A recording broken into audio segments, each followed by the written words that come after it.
Hi friends, माझं नाव चैतन्य पत्के आहे आणि welcome back to my YouTube channel. खूप खूप चांगली न्यूज आहे, खूप आनंदाची न्यूज आहे आणि ही मॅच ॲक्च्युली आपण हरूनच गेलो होतो. बट जसप्रीत बुमराच्या ब्रिलियन्सनी आणि अर्शदीप सिंग आणि अक्षर पटेलला पण आपल्याला क्रेडिट द्यावं लागेल. त्यांच्यामुळे आपण अक्षरशः defeat we snatched victory from the jaws of defeat आणि खूप खूप खूप मनाला सुखद धक्का देणारा हा विजय आहे भारताचा पाकिस्तानवर. फक्त 6 धावांनी 119 धावा ज्या वेळेला पाकिस्ताननी भारताला रोखलं होतं, मला वाटलं होतं किती पण डिफिकल्ट पिच असेल तरी 120चं टार्गेट पाकिस्तानसारखा संघ तर करूच शकतो. आणि पहिल्या ओव्हरमध्ये आपण 9 रन्स दिल्या, जरी बाउंड्री नाही आली तरी 3दा दुक्के मिळाले पाकिस्तानला. मला वाटलं होतं आता 19 ओव्हरमध्ये 111 म्हणजे 6पेक्षा पण कमी रन रेट होता. टीम इंडियाच्या बॉलर्ससाठी खूप डिफिकल्ट जाईल. जरी आपल्याला माहिती आहे की जसप्रीत बुमराह, अर्शदीप सिंग हे वेगळ्या लेवलचे.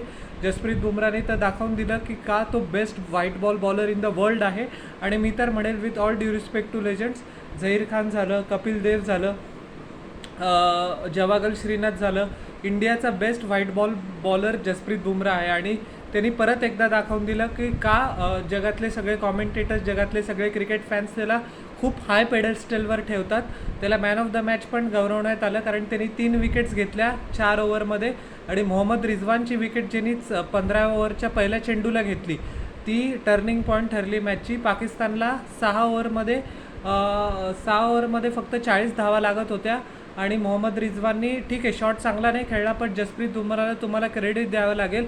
Back of the length delivery in swinger टाकला त्यांनी आणि त्रिफळा उडून गेला मोहम्मद रिजवानचा आणि नंतर पाकिस्तानची एकदम मुश्किल होऊन झाली. खूप या हिरोज आहे या विक्ट्रीचे. रिषभ पंतनी पण 42 धावा केल्या फक्त 31 चेंडूंमध्ये. त्याचा स्ट्राईक रेट 140पेक्षा पण जास्त होता आणि उरलेल्या भारतीय टीमचा स्ट्राईक रेट 100 पण नव्हता. तो 3 वेळेला लकी राहिला, पण इंग्लिशमध्ये म्हणतात ना की फॉर्च्यून फेवर्स द ब्रेव. तर त्यांनी खूप चांगलं प्रदर्शन केलं. आणि या पिचमध्ये attack is the best form of defence, कारण कोणत्या चेंडूवर तुमचं नाव लिहिलेलं आहे आणि कधी तुम्ही आउट व्हाल हे तुम्हाला पण नक्की गॅरंटी नसेल.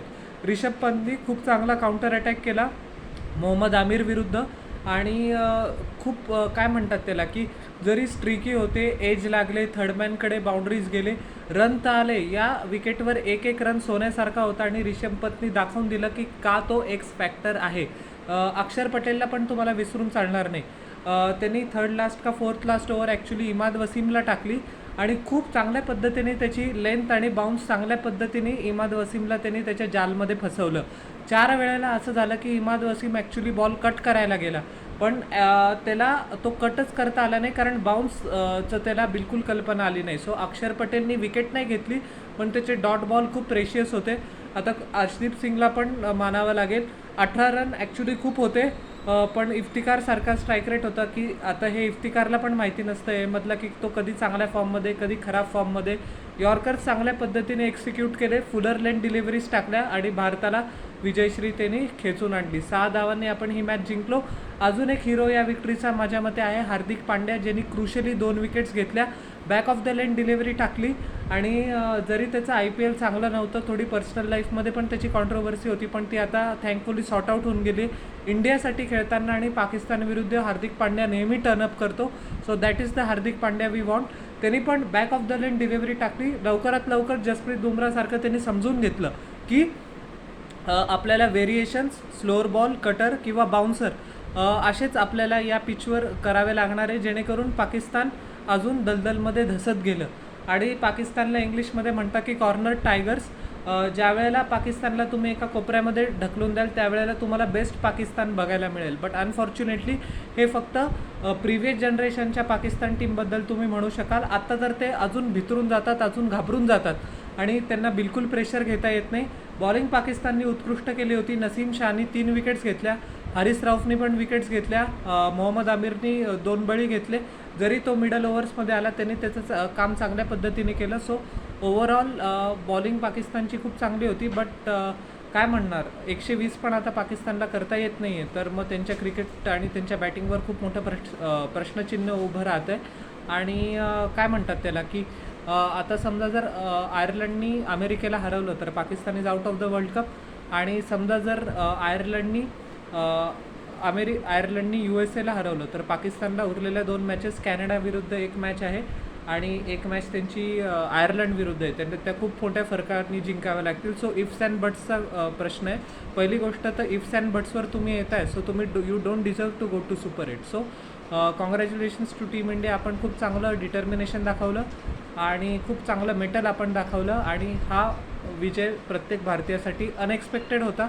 जरी हे बघा, समजा आपण पाकिस्तान विरुद्ध हरलो जरी असतो तरी आपण कॅनडा म्हणा किंवा US ला म्हणा खूप मोठ्या मार्जिनने हरवून आपण क्वालिफाय करूनच गेलो असतो.